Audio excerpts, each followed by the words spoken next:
Welcome to Redmond Media Lab. Today we're going to be unboxing and comparing the Hero 10 Black Bones Edition, which is GoPro's newest camera in their lineup.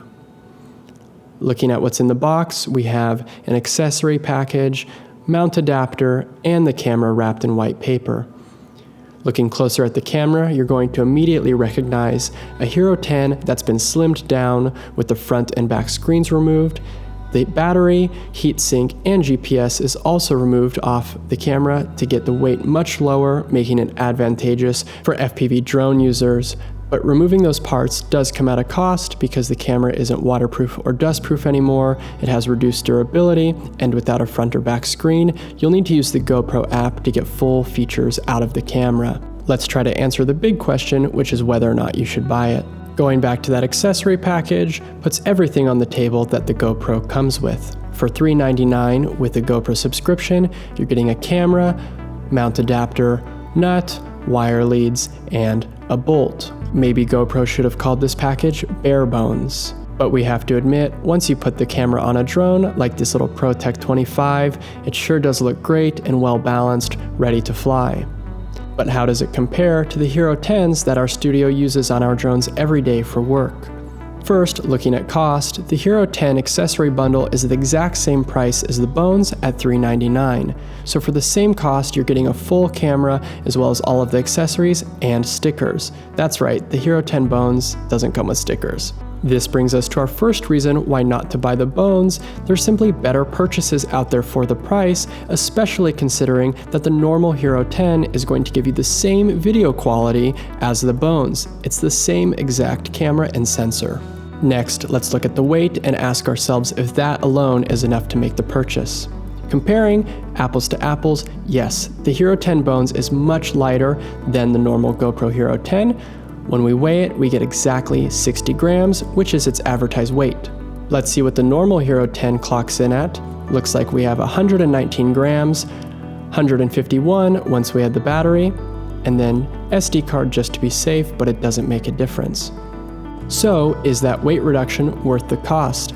Kind of, but not really, considering that the FPV community can already decase a Hero 8 or 9 and get it down to around 20 to 30 grams, which is now half the weight of the Hero 10 Bones, but essentially the same cost with just a little bit more work. One nice feature of the Bones that really should be essential anyways is that you can still use replaceable ND filters and lens covers from your Hero 9 or 10, giving you that perfect cinematic footage and protection. Let's go ahead and get this camera powered on. Because there's no battery on the camera, we're going to have to solder the leads from the camera to the drone board to get power from the drone battery. We previously said that this camera might not be the right fit for an advanced FPV user because they could get better results and performance out of a normal Hero 10 that's been decased and modified.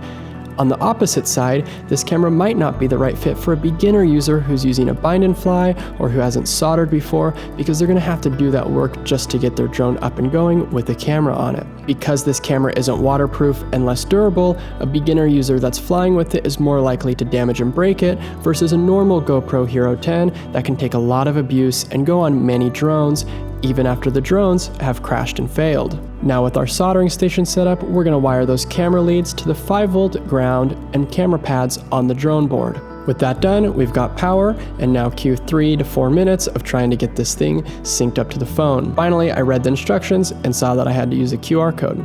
As we get this camera paired up, I'd like to take a quick moment to tell you about our company, Redmond Media Lab. We're a video production company from Southern California, and we're new to the YouTube community.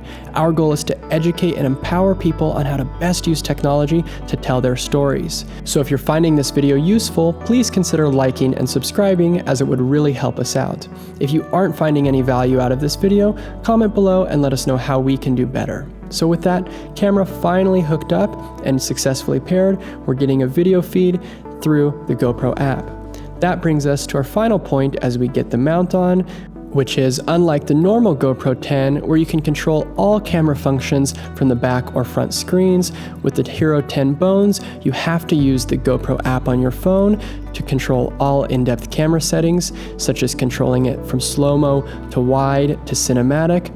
you're gonna have to pair and join that network every single time, which can be kind of cumbersome if you're out in the field flying and want to quickly adjust your settings.